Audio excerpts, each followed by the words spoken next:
Greetings. My name is Kiersten London, and this is my Public Health Journal article presentation concentrating on the theory of reasoned action. Stay tuned. What exactly is the theory of reasoned action, and how can it pertain to public health and mental health? And what do you get whenever you combine these three topics to produce one product to better the world? Let's explore these options, shall we? After completing my research on the theory of reasoned action, I decided to use information from the article titled Mental Health Promotion in Public Health, Perspectives and Strategies from Positive Psychology, provided by the American Public Health Association. This article overall explains how mental health has been promoted through public health over time. The theory of reasoned action is strongly shown throughout this article due to the heavy content on ways to better help individuals grow mentally in a positive way.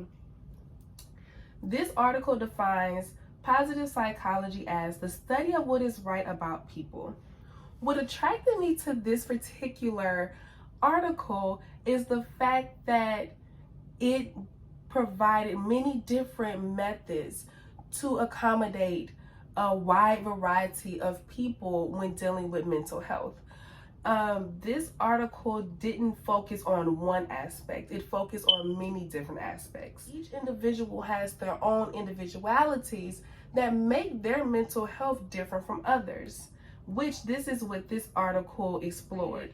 Numerous methods were used by the American Public Health Association throughout the article.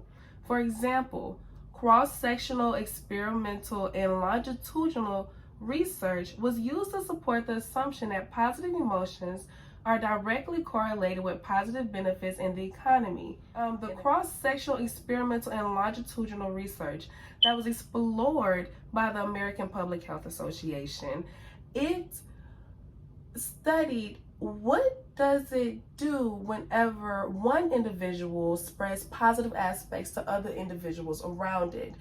People think that some people refer to this term as vibes. People think that catching a vibe or a positive mood from someone isn't realistic, when this research specifically focuses on what does a positive attitude do to the overall atmosphere of that environment. The theory of reasoned action is incorporated in many different listed methods because in order for the methods to be effective, behavioral factors have to be accommodated for. Many public health measures are focused on tangible factors such as physical illness, disabilities, or injuries, which leaves mental health unappreciated in many communities. This is huge. Mental health isn't talked about as much simply because many people don't have the resources to it. So the overall goal of that entire article was to promote and to educate the community on mental wellness and how to exactly go about finding a better mental stability. The theory of reasoned action is important because in order to understand someone's current mental state of mind, you have to understand their prior knowledge. You have to look at the different behaviors of that person and what they're used to. The theory of reasoned action explains the relationship between human behavior and attitude. It is used to predict future behavior based on the history of the individual, meaning that you look at someone's history and you say they have a pattern of this, they're more likely to do this, allowing for whoever is assessing the situation to come up with a treatment plan to make that, well, not make, but to hopefully encourage the person to go along a different path so they can get a different result. The goal of the American Public Health Association is trying to accomplish is developing methods to bring awareness to mental health. It has been found that incorporating unique methods for different individuals and communities helps to better the overall health of the population. In conclusion, it's safe to say that when public health and positive psychology are combined, a positive result will likely be the outcome.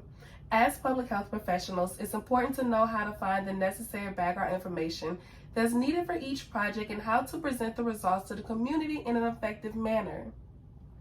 Promoting the public's well-being can be done with many different effective methods. Realistically, an individual does not have to be a public health professional to understand how to help someone have a positive mindset. Everyone can contribute to a positive mental health movement by first being open-minded to a different environment, trying to understand the next person's point of view, and help to encourage them to desire a healthy mental state of mind. So, now that we discussed all of that, my question for you is, are you mentally healthy? If not, what treatment plan would you give yourself to a better lifestyle? Think about it.